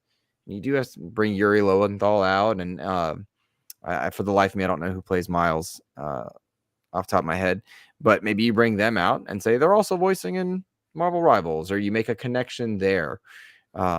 There's a lot of potential ways to kind of loop them in, but, you know, when I see Bandai Namco on there, is it time for a new Ace Combat?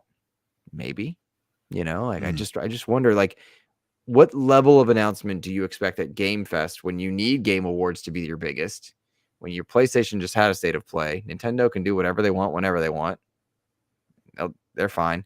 And Xbox has to have their own 90-minute showcase plus a 30-minute COD Direct. And those are numbers I made up, by the way. I don't know if they've said numbers specifically. They've not. They've probably not. close. Yeah, I'm just going off of previous years. And I mean, do you want a longer than 30-minute COD Direct if you're Xbox? Probably not. You know, like what Starfield did, what, 35, 40? I don't think you go longer. That was long. It was cool, but that felt long. That felt long. So I just can't imagine you do more than a 2-hour show. So I'm just doing that mental math in my head.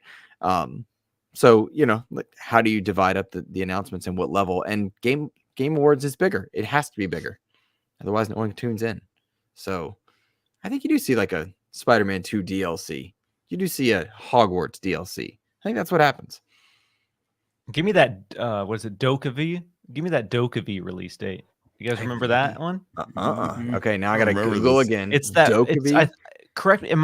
I want to say it's a Korean developer, but it's this really, like, uncanny valley level of realism, like these kind of chibi kids, and they're out like razor scootering and skateboarding along. Okay. It's got kind of a Pokemon influence, and you're in a big city. Like, that game visually was just so stimulating. There was so much going on there, but it left me vibrant, very, very interested to check that out. As of March 20, this is according to its Wikipedia. As of March 2024, the game's social media channels have not been updated since January 2022. There's your Dokkaev update. Well, we're overdue. Let's go. Yeah, we're overdue. Go. I want to. Okay. It's funny that you bring that up, because there's a game. Flintlock is one that is consistently been very, very like positive on their socials. Like, they've been posting on a weekly basis. That's when I would love to kind of see crop out of Summer Games Fest. I would love a launch date for that to actually come out, because that's one that I'm like, it's in my genre. I would love to actually get a chance to dive into that one, and I love the premise of it. It's very cute, and I think it'd be a good something that would be nice, kind of filler for multi-platform that people want. That's kind of like a God of War or like Outlaws is kind of like in the same genre. I think that would be a good one to do. Kind of like I don't think it's going to be I think it's going to be more action than like Dark Souls. So I think that's one that I think would be really fun to have kind of pop out of nowhere with like a release date. Here's a question for you two about Summer Game Fest tying into the Xbox Game Showcase, because Summer Game Fest is first, and then Summer Game Fest is that Sunday. Do you think we're going to see a Xbox trailer at Summer Game Fest that says tune Xbox in Sunday on Sunday for the gameplay reveal? And if so, what's the game? The game is COD. You definitely have a COD teaser. Ooh. Gotta have a COD teaser in Summer Game Fest because you want to build a relationship. Maybe you have a Starfield Shattered Space at Summer Game Fest. Okay. Yeah, I think Summer Game Fest is the place for DLC. Right. Yeah. Sure. Maybe that's what you do to build continue building a bond there and get Xbox and Starfield synonymous and Xbox and COD synonymous. You do that at Summer Game Fest and then bring people over to your showcase. And then maybe a third party. You want a third party thing, like more at the Xbox showcase, something third party. I don't know what. I got no answer there, but I do think you have a third party tease at Game Fest about coming to the Xbox showcase. Hollow Knight. Man, I'm gonna throw this out there, just pure spec. I think Hollow Knight Silksong gets the shadow drop with the Xbox show. I'm throwing it out there. Can you shadow drop across 3 platforms and not get it leaked? I mean, it's tough. It's not impossible. It's not impossible. But the people saying that Hollow Knight would be at the Nintendo Indie, no, it's Xbox is gonna have the marketing push for Hollow Knight. Xbox. Yeah, so they're definitely invested in that. And they definitely want that moment because it's a big deal for just the year. It's going to be one of the biggest games of the year. But when it comes to that commitment to the indie space, that's like the primo. That's like the triple I, as they call it, that Hollow Knight Silksong. Yeah. I hate it for Hollow Knight fans. I will say that because there's no way that game lives up to what you want. It doesn't matter how good it is. And I'm sure it's going to be amazing because the first game was so good. It doesn't matter because whatever comes out, there will be apologists for it. So it may not like hit the ceiling on where people want it to be as far as like a game, but I guarantee you that the fans have been like champing at the bit for so long for this that regardless of what issues it may have, people will still say that it's a masterpiece. I answered the question that Miles had in my mind. The game that you see at Summer Game Fest that says more at Xbox is Indiana Jones. That's the exact game. You want Indiana Jones in front of people. Oh. And you say, hey, this is an Xbox thing, more here. And that's the one because the olds are watching. And that's what you want. We've had this discussion so many times. Yeah. Yes. I'm sorry. I didn't get the AARP notification that Summer Games Fest was going to be on a specific date and time. So I got news for you. If you're excited about Indiana Jones, you're old. Okay? Yeah, but why at the Summer Games Fest? Because there's more eyes there than at Xbox. That's why. Why are the olds watching Summer Games Fest? Yeah, exactly. Is there data that shows that the olds are going to be the primary audience at Summer? You're right. I worded that poorly. There's more eyes on Summer Game Fest than there will be the Xbox Showcase, in theory, at least based on previous years. And so my thought is, if you're at Summer Game Fest, how do you loop people in? You get them excited for something that's Xbox. You show them Indiana Jones. And I think it's the olds that are like, yes, that's for me. No? Too many steps? Too many steps. What are the youngs watching? Where are the youngs getting their game content? They're not watching. No youth are like, let me sit down for a game showcase. They're on their TikToks and they're getting the play-by-play after the fact. Yeah, that's what they're I getting. The hype beast trailers after the fact. Wandering Dutch in chat says, but COD is at the Xbox showcase. Some more eyes on Xbox this year. Again, maybe. And he says his Yeah. kids are excited for India as well, says GoldenEye. Good. I want that. I just don't know of any youths that are like, let me see the 1945 hero Indiana Jones. I just don't know that's a thing. Xbox is definitely leaning into COD because they did the teaser for the COD showcase. Then they straight up confirmed there's going to be a dedicated COD showcase. So they clearly want people to tune in to that showcase. And they've announced that it's on Game Pass before the show, which is also kind of wild, which takes away that moment that we all would have assumed that would have been at the show. Play Call of Duty day one on Xbox Game Pass or whatever. So are they going to do a beta? Are they going to say, hey, if you have Game Pass, you get to play the beta on these dates? Like, what's the big moment at this show? Or is it just the gameplay? I think beta is the right answer. Beta is the right answer. You get a beta announcement somewhere, and it won't be a PlayStation exclusive beta. It'll be everywhere. I think beta is the right answer. Like you pre-order, or if you have Xbox Game Pass, you can play the beta. Trying to think of marketing, business, logistics, like how you leverage that, because Xbox wants to leverage this. They obviously want to leverage this. And what's the best way to do it? Is it pre-order and get the beta, or an Xbox Game Pass Ultimate subscribers get the beta, or what is it? What I does like that Ultimate. look like? I like Ultimate subscribers, not everybody. Yeah, I like Ultimate. I think the Ultimate is kind of the easier way to, because if you've got a bunch of people that are like on core and you're trying to get them up to Ultimate, and you know that they're going to be invested in that, then that's kind of like the thing that's the upsell, because they're we know they're not going to be doing a new tier for COD, but if you're trying to bump core members who have like the limited access of games up to COD, I think an Ultimate like with beta access or early access is like that's a good buy-in. Correct me if I'm wrong. They have confirmed that it will be coming to all the tiers, right? Yes, it is. COD is coming to every tier of Game Pass. They're not making you upgrade, or it's only in Ultimate. Okay. Yeah. It's in all of them. But I like the idea of at Ultimate you get into the beta, or that somehow an equivalent of that $30 upgrade, play it early. That's what they're gonna do. Something like that in order to get it. But I will say, I was watching Brad Sams do some good napkin math on the loss that Xbox is having by putting COD into Game Pass.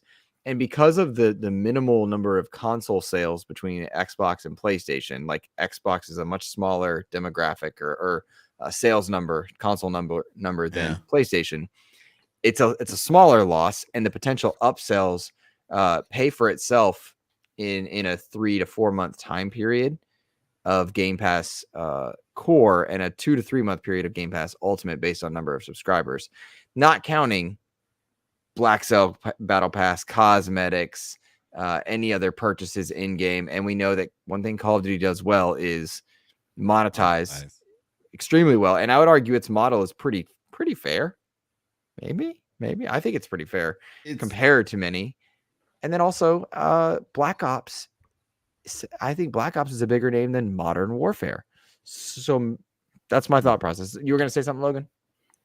I think their monetization is fair enough. I think that they're a little bit on the high side when compared to other games. I mean, I think they know how to market well. I think they know how to make content, and they know how to sell it really well.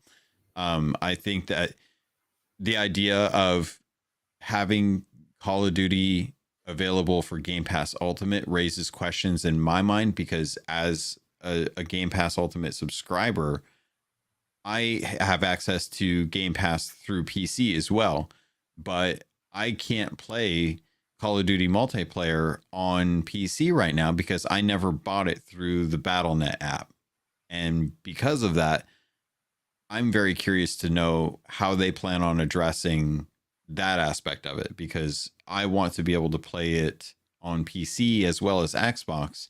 So am I going to go through the Xbox app, or am I going to be going through the Battle.net app and just have that connection? Like, I'm still waiting for this kind of joint membership between like Xbox and Battle.net right now that is not there. Like Xbox services were down last night, and I had to resort to Battle.net as like my go-to for playing something for like the 30 minutes that I had to be able to jump into a game.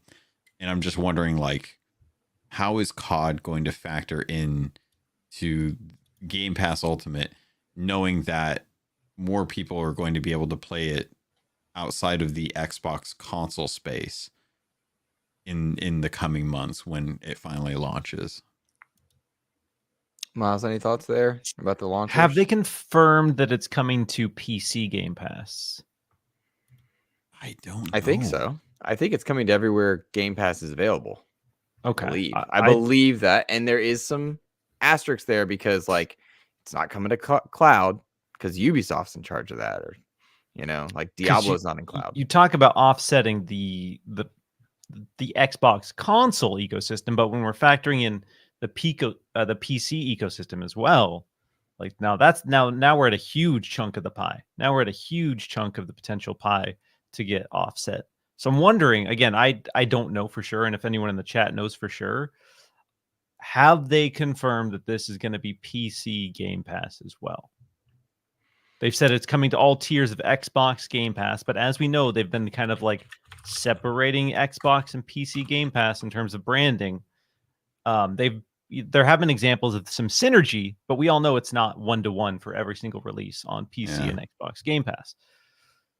So that's where I have questions. Like, what's this going to look like? Like you mentioned, what's this going to look like when it comes to this synergy of the Xbox ecosystem across PC, Xbox, mobile, TV? Are they actually going to deliver that? Because I think that's what they've been talking about for a while. Is you can play this theoretically, you could play Call of Duty anywhere. So that's what I would want to see, is that it's on PC. You can stream it via cloud. You can play it on console. All of that day one to really demonstrate what the Xbox ecosystem is moving forward, that it's just kind of where you want to play. Because if it is going to be a weird segmented thing, then that's, I don't know. It's not the biggest deal. It's still a huge deal for Xbox, but it is coming to Game Pass for PC. Megan Spur, community lead at Xbox Game Pass, confirmed this, as did a number of outlets from The Verge to Eurogamer. Okay, perfect. And a few others, yeah. Okay, so that's what we want to see when it comes to the promise of the unified Xbox front. So that's nice to see. Yeah. But then, like Logan said, is it going to be, because you're going to need an Xbox account, I imagine, to log into this game. But is that going to just be counted through Battle.net, or are you going to have to sign into an actual Xbox Live account? Yeah. All right, guys, we got a couple listener questions that were written into our Discord, our Patreon and channel member Discord. If you are a patron or you are a channel member, you have access to the XEP Discord. It's a wonderful place. I encourage you guys to do it. So consider doing both, because we have a blast in there. We're going to look at a couple of these. We're going to start first with Ellery Woods Parker III, who, by the way, did our Ready, Steady, Ship review. Yep, which was a great review. They did a great job on that one. And they ask, what game award categories do you think Hellblade 2 will be nominated for? Audio design, for sure. I think has to be something. I thought Melina Juergens did an incredible job as Senua, so hopefully Best Actor. And I would argue that anything that discusses accessibility or bringing awareness, I don't know what the categories of Game Awards are, but anything where it can spotlight the success they had in demonstrating Psychosis and making awareness of Psychosis a pillar for Hellblade, I think those are there. And anything for visuals, because I don't think I've played a better looking game than Hellblade 2 ever. And there have been some really stunning games in the last few years. What about you guys? I would say audio, visual, design, and family game. Family game makes good sense. Yep. Yep. She's with her family. So. Yeah. Her dad's haunting her. Yeah, yeah. It's a wholesome Mixed. story of love, despite everything. That's good. That's a message all families can resonate with. I Yeah, I like think that. audio is the easiest one. That's the most obvious. Like, it would Yeah. be wild if this wasn't factored into the audio category. I also think there is potential for a score soundtrack as well. There were some really clever mixes of orchestral music and vocal music that was regional that I thought was really impressive. There is potential, I think, for best direction because of the narrative focus of this game, and I'll be curious to see if it gets factored into that category. Is there a best visuals category, though? Is that something that's at the game? I don't think that's... I don't know. Every year, I feel like there's a little shift. Yeah, I mean, maybe they'll add it, like best looking game, graphical design, or just put something. it into like best content creator. Just slip it into best content creator for how good it looks. Yeah, to compete with all the other content creators. Who's got the best hair? Senua. They definitely eat crow whenever they do those future class awards. But yeah, I think Hellblade 2 was a technical showcase for mocap and visual fidelity and the overall flow of that game, having it just be essentially the one shot, the cinematic one shot effect, I think was done really well. So I think there is a genuine case for it to make the best direction category. That's fair. That's fair. Kian in chat saying the best art direction. That might be a good point. Oh, yeah. Okay. I guess that would be like the visual category. There you go. And Xbox wants award-winning games, so let's see. This question is from Chipotle Bear, Jose from the Nerd Chat. It's split into two, and I keep trying to get it to not split. With Gen 9 systems, even on PC, are we really saying that we're hitting the limits of graphics in games? This is tangentially related, at least to the point where some people care. With that in mind, it seems like Gen 10 systems will not be able to lean on this as the reason to buy the console. So I guess graphical fidelity, is that a reason to buy a new console with the PS Pro kind of on the horizon? The next Xbox being discussed as the biggest, leap in technical achievement. Are we expecting graphics to be a reason to buy a system at this point? And if not, the extension of his question, what features should headline a system? That is an excellent question, because we are at this point of diminishing returns on fidelity. And I just, again, personally speaking, fidelity is not even close to the most important factor of a game for me. Fidelity is cool, and I think Hellblade 2 is an amazing example of pushing fidelity to the absolute limits and just being lost in that world and having those visuals really hit in a way that, like you said, that probably is the best looking game I've seen on a console. Like, playing that on Xbox Series X was incredible. It wasn't 60 FPS, but that, despite that, like, that pushed every aspect of visuals in a game. But a lot of the most popular games, a lot of the games that people spend the most time with, aren't necessarily just pushing extreme fidelity as the selling point. They're pushing gameplay systems, they're pushing mechanics, they're pushing multiplayer, they're pushing community. So I think really when you look at like the future, you need to factor in community into the ecosystem a little bit more and really lean into that. And so when I look towards features I want on the next consoles, I want them to really expand the social aspects of it, expand the community aspects of it, just expand the discoverability, and really lean into the features of the platform. We haven't really... PlayStation 5, honestly, I think did some really cool stuff with its UI. Like, you have this feature in the UI where you can party share. You can be playing a game and you can share your screen with someone in your party. And I thought that was an amazing feature. That was such a cool feature.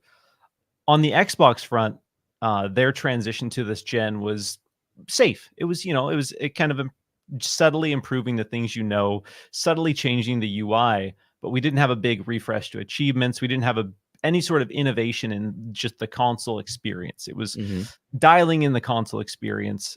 But I want to see people change the way that we play games and use that as the selling point. Because as we're seeing right now, the idea of exclusivity being the only reason you buy a console, having the best looking game and having it only be exclusive, There's a huge percentage of people who literally will never buy an exclusive. They will never, ever, ever buy your machine, no matter what you do, no matter what that game looks like. Even on the PC side, there are PC players who will wait until that game hits PC. And if it never hits PC, they'll never, ever buy it. That's the reality. That is the reality of where people want to play. And so you need to give people excuses to want to play on your ecosystem that aren't just the games. And I think I want to see the UI and ecosystems evolve and have that be the central driving selling point. The Switch was so wildly successful because it completely changed the way we could play games. People kind of laughed at the Switch when it was announced as this weird hybrid handheld dockable system with controllers that come off the side. But everyone, every hardware manufacturer right now is ripping off that idea. All the PC handhelds are ripping that off.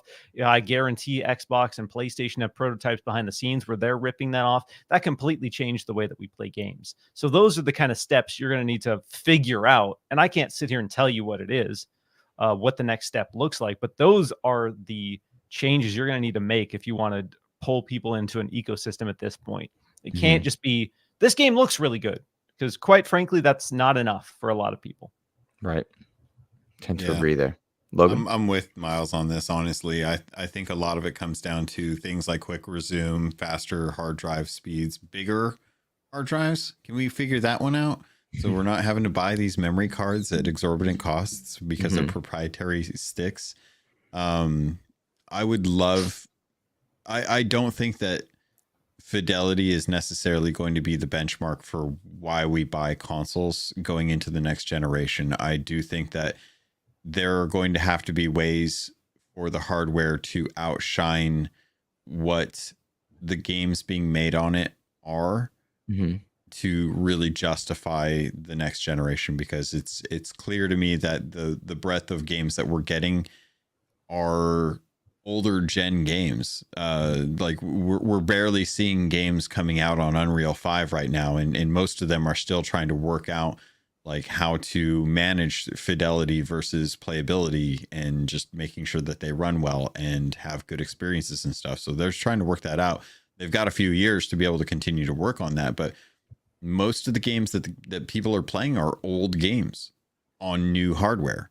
So for me, you really shouldn't be judging based on fidelity. I think the what is Digital Foundry? What's the word for it? The teraflops or something for the number of teraflops a console has compared to the other one. Oh, I do not know what they're. You mean like something they just kind of made up to be silly? No. It's a legit term. Like it's a benchmark that they used for the power of each of the consoles and stuff. And I can't remember. Teraflops and skips. I don't know. I made that up. I don't know. So like we've gotten past the point where we're comparing the hardware to each other as far as like raw power.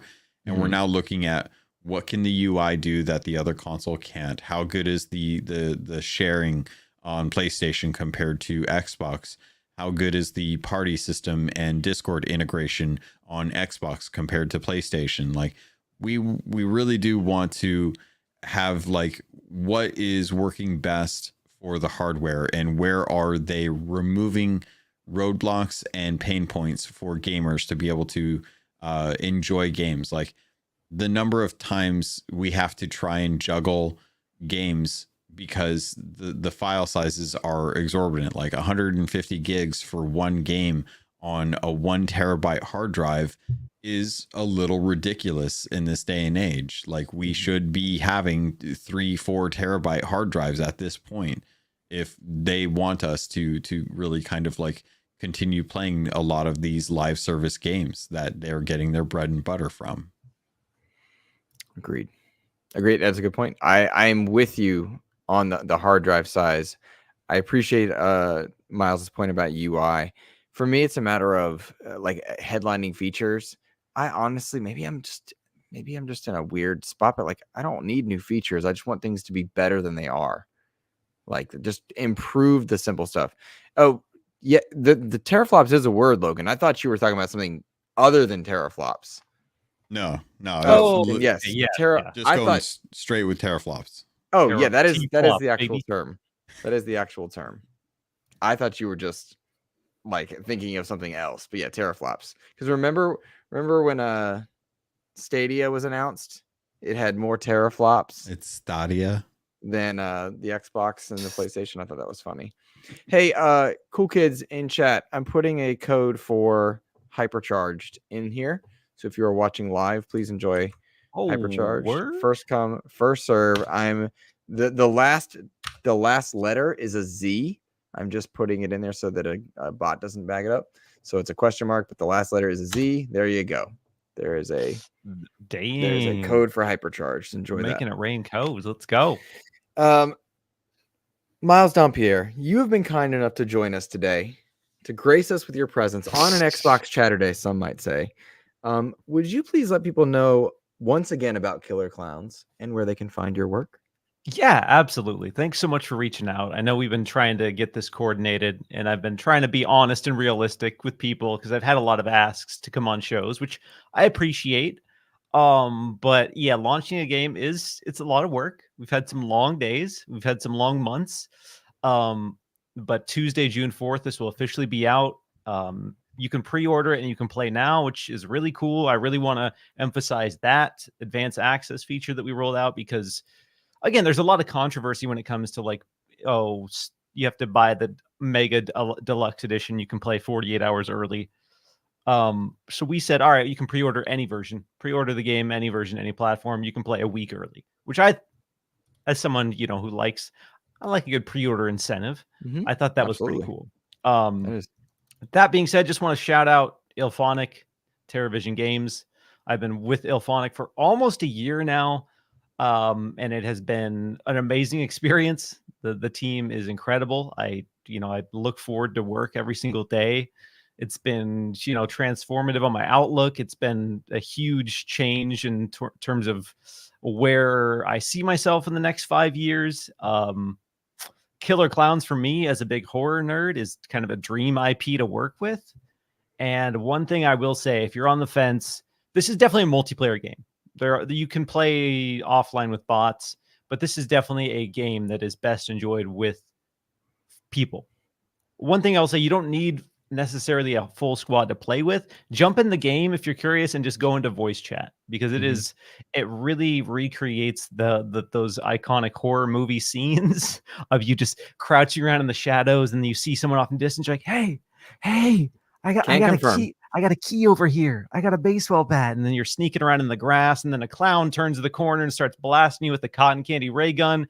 And you grab a brick, you throw the brick at the clown's head and you take off and you bust through a window. And it's got these really great moments like that. So that's the beauty of this game is it's goofy. It doesn't take itself too seriously. So even if you've been turned off by stuff like Dead by Daylight or Texas Chainsaw, which games I enjoy, I would say it's a bit more casual than that. You can pick it up and play.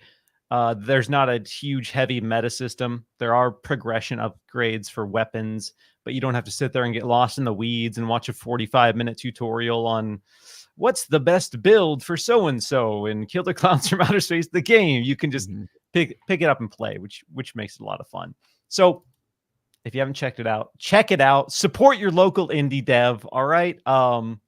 Yeah.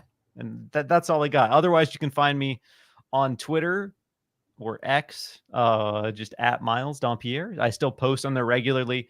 I'm not as active in the podcast scene these days, but I'm still out there shit posting, dropping memes, And I'm glad you were willing to grace us with your presence, man, because you have been pretty called on and pretty busy. So we are appreciative of your time for sure. Oh, absolutely. It's been a while. You've been on my show a bunch.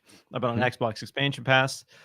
So yeah, it's good. I enjoy it. I'm trying to make it a point to get on more shows because I do miss it. I do miss the podcast circuit. But yeah, it's true what they say. Just shipping a game is a lot of work. I bet so, man. Captain Logan, the man behind Keel Hall, tell us what you got going on, brother. Do I have stuff going on? It's almost like I'm waiting for the Xbox Expansion Pass to announce more details on Captain Flameheart's ship coming to Sea of Thieves. and us just patiently waiting for us to be able to lay siege and take control. I'm doing Keel Halt every Monday. Comes out, and just kind of working on that. Sea of Thieves content still coming on the regular. Actually, I'm not quite too sure what we're going to be talking about this week. I have been, like I mentioned, super busy, both personal and work life. So I have been failing to keep up with all the happenings that are going on. But later today, actually in 2 hours, I'm going to be hosting the Song of Legends over on the Fest of Legends, or the Dread Pirate Doug Twitter or Twitch channel. So I'll be over there hosting their event with my buddy Tim, where we're just going to be kind of seeing how people compete and what they can do in Sea of Thieves. We've got a lot of great tools in the game, and it's always fun to see what people create with those tools that are outside the normal gameplay experience. And this will be a lot of fun. It'll be a good time for us to hang out, champion the community, just build more connections with other content creators, and find new fans, especially given the recent PS5 launch. So that's going on today, and then content later this week. You're muted, dork. There you go, man. Love it. Thank you. I will say thank you to everybody that came out today and supported XEP. Thank you for the super chats from Silent Cypher and all three from Glyph here. I really appreciate you guys being supportive. Thank you, channel members and patrons, for helping us keep the lights on and the content coming. We appreciate you. Please check out Let's Talk with Gleef Adams from last week, and then look forward to a Let's Talk coming up with Web Dave. And then on Thursday, I fly out to Summer Game Fest, to a whole bunch of appointments, to the Xbox Showcase and other stuff. And then I fly back that Monday. So you'll see a lot of content popping up. Put your eyes towards 1 Hour, One Decision podcast tomorrow night for a Hellblade spoiler cast that I'm a part of. And then tomorrow I'll be on Season Gaming Bitcast. So I'm a busy man this weekend. But for now, I hope everybody has a fantastic rest of their week. Logan, you want to be set to take us out? I get to do this now. You get to do it now. There you go. Oh my god, this is the thing that I always worry about. Under brand, under video clips.